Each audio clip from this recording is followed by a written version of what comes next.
Previously on T-Man 978. To show her up close, this face as well kind of looks like she's looking off to the right.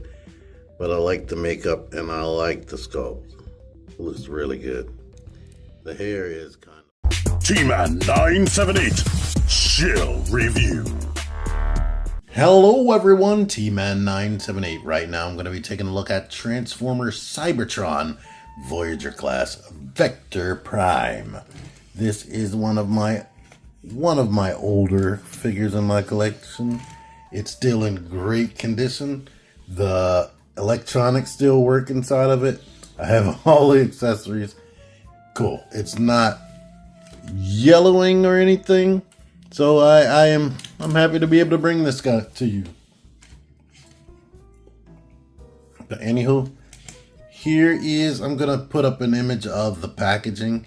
Actually, I think I got this guy in a 2-pack. So if I can find a packaging for that, a picture of that, I'll show that. But this guy is a Voyager class figure, and he is huge. It came in vehicle mode because that's what they used to do back then. At least, I hope that's what they did back then. I can't remember. But we're starting right here. Anyway, he comes with Safeguard, his Minicon. Safeguard basically turns into a flying gun. So imagine like a drone, and he can fly around and shoot stuff. This whole part right here is painted. You see the paint on the wings, and under here you can see the other added paint and the paint on the face. I'm gonna just go ahead and transform him, which basically involves bringing his feet down and bringing that cannon back on his back. His arms, he has the swivel joint and the shoulder. He has a ball joint and the elbow, but good luck actually being able to use that because of the way his arms are shaped. And he can actually do this, which back in the day when they had Micromasters, I would kill for just this articulation, being able to separate the legs like that. I would have been so happy, but he has no neck articulation right there. But other than that, he comes with this missile, which can fit into the front of the ship. He has his sword, which I looked up the name of it and I forgot the name of it already. Look at that. Now this is kind of damaged from time. Now that I'm looking at it right here, I didn't even notice it before I started filming. But that stores into the side of the ship right there. And he has this Cyberplanet key, which is like the universal key. And unlike the one from Legacy, you can definitely see the Earth Cyberplanet key right there. Speedia. We got the Jungle Planet and Cybertron down there. And I'm not sure what that is. That one is actually too small. But it's double layered. We have this on the back. That's his code. I think only in the United States that they have these codes. I believe on the website, the codes actually had another function. Here is Vector Prime. They had inspiration from the Sith Infiltrator. I'll put an image of that up here. Darth Maul's ship from the Phantom Menace.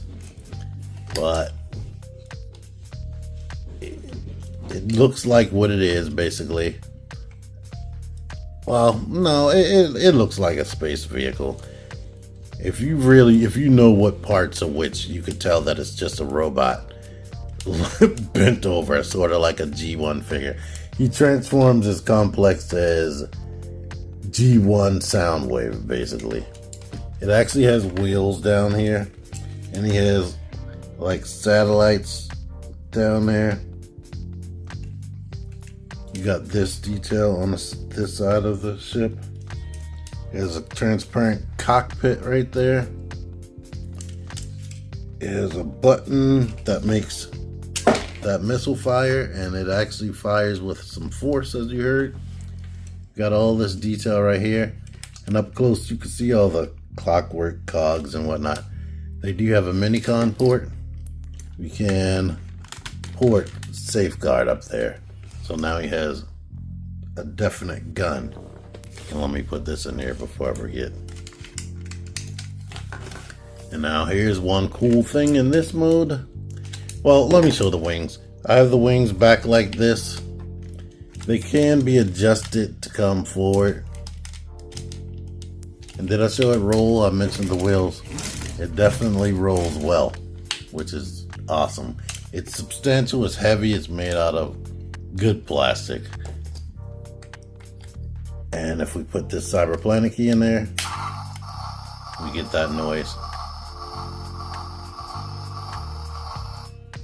Now, one thing or gripes that I have, the feet staying connected to the bottom of this is kind of annoying.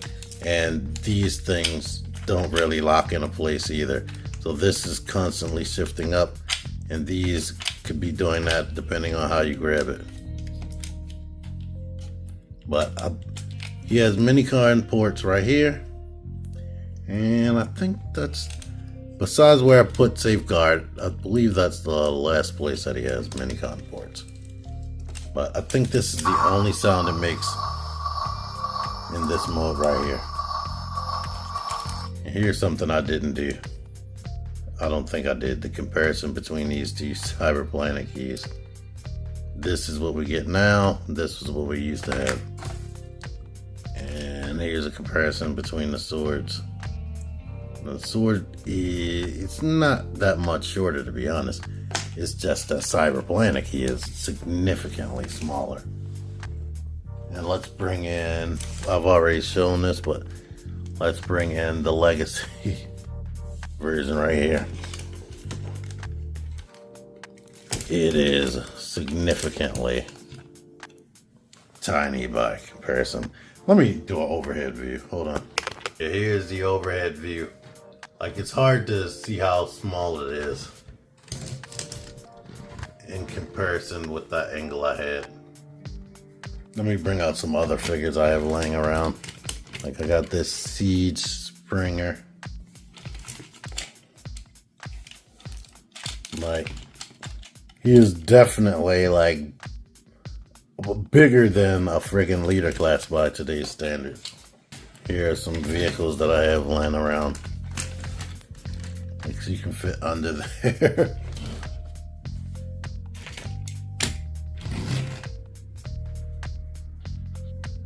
Here's Skyquake. Yes, Skyquake is a current day leader class. Well, let's do transformation. Now, the trade-off we do have as far as the newer figures, they don't have electronics anymore. They don't have the amount of plastic, but we do get way more engineering as far as transformation and posability. This thing is almost like a G1 figure, like I mentioned. It does have more articulation for the most part, but I'm gonna do transformation now. I took off safeguard, and basically the next thing we're gonna do is grab the legs, bring them down, ratchets and hips, the feet and knees, and this part right here basically just folds down. You can flip around his head, lift up the shoulders, bring up out the arms, and bring these up right here. And these I'm gonna shut and pull down. Shut, pull down, so you can have his cape. But basically, here's Vector Prime in his robot mode. I had to turn the feet out like that because he has zero heel support. Nah, he has heel support, but that back is heavy. And on my table, he's been wanting to fall. Here's the annoying part. I gotta keep transforming the other one for comparison. But yeah, let's do a spin around. He's a big chunky guy.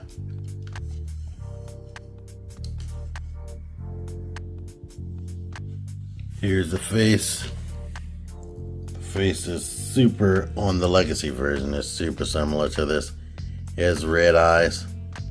He only has neck swivel, no ball joint, but lots of detail. and that head and face. Lots of detail all over, period.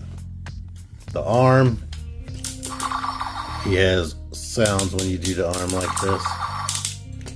So basically, no, let me just show you what he looks like. Then I'm going to get to the articulation. But tons of detail on this guy. The foot missiles or foot guns. We've seen all this. This is what the back looks like without that there. But yeah, naturally we can take this sword out of this hand and put the sword right here. I think, let me do this. This is what this is supposed to be. When we put safeguard on his forearm and you do this, that's him shooting. And now when we put the Cyberplanet key in him, which makes him look like this, now we can put the sword in the hand and we get this.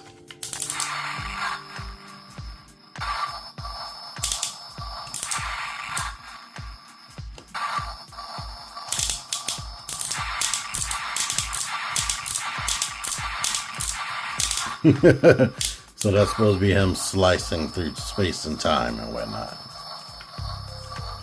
But anywho, I showed off the head articulation. Here's the arm. You hear ratchets. The arm can go to the side that much. He has a forearm swivel and he has 90 degrees of bend right there. Just big chunky ratchets all over. We don't get ratchets like that no more. Not unless it's a really big figure.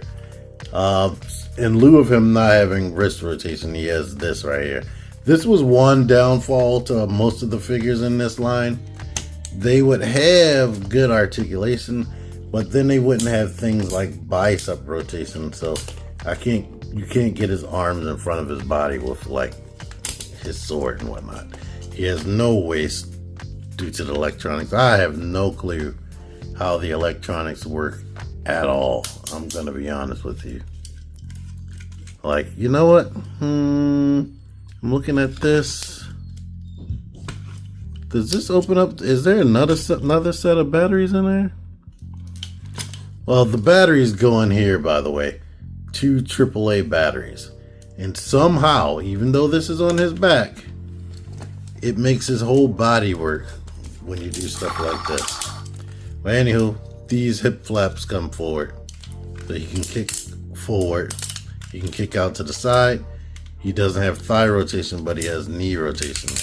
And he has more than 90 degrees of bend in the knee. And the foot does this. No ankle pivot.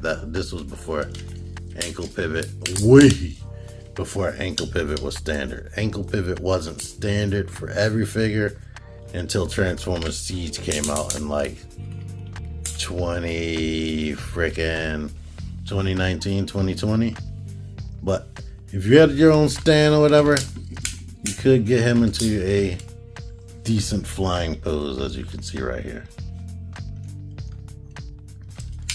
But as it stands, you definitely had to make use of the knee swivel to get him standing up. And right now I'm actually using his backpack to keep him in this pose. So there we are with that. Let's do comparisons. Here he is next to a leader class figure, a small leader class. Now they do have taller leader class, but I don't have one in this room that's already a robot.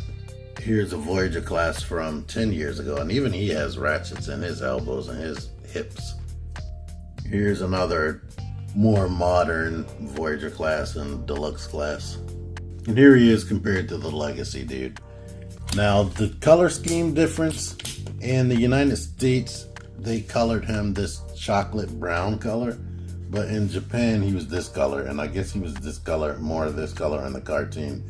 For whatever reason, back in the day, Hasbro would release the same toys, but they change subtle things all the time. So yeah. But this guy, final thoughts. He was cool back in the day. He was stiff even back then. I wish it had more articulation. That's why we get this guy. I did a review on this if you want to hear my opinions on this. But this is definitely a fun action toy. Like having these special features is really cool. Like even the fact that it's even layers to it is cool. And for 20 bucks back then, this thing is awesome. The fact that it has all those features and whatnot, besides it being a toy that can transform, it's like an event. So that was cool for Voyager class back in the day. And it even has that shooting missile and whatnot. But yeah, let's do the reverse transformation. I'm gonna remove that, take this off, and take the safeguard off.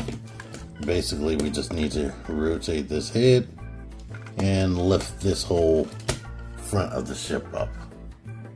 You slide these down. That's one downside, that these don't really lock per se. There are pegs on the side of his waist and the peg hole right there. The arms sit on top of that. Make sure the elbows aren't bent. Bring these down. We can pull this out to get it out of the way basically.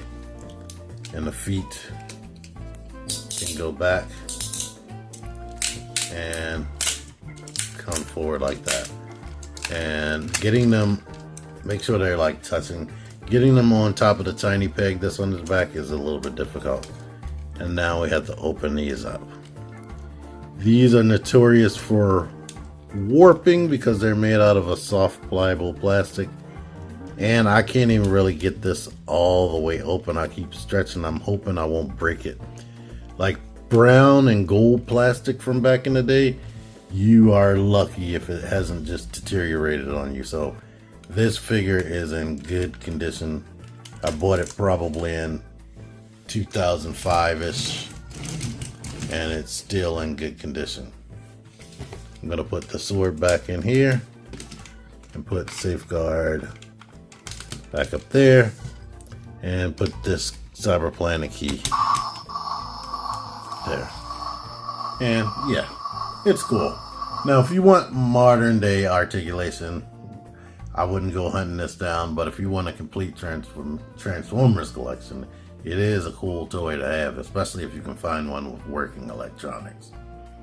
If you bought one that's never been opened, it shouldn't have batteries in there. Shouldn't. I can't remember. Back in the day, they used to be nice to us and give us batteries. Batteries used to be included. So that's something to watch out for. If they had batteries included, they're probably already pre-installed. And you know what? I can't remember. It's been so long. It's been so long.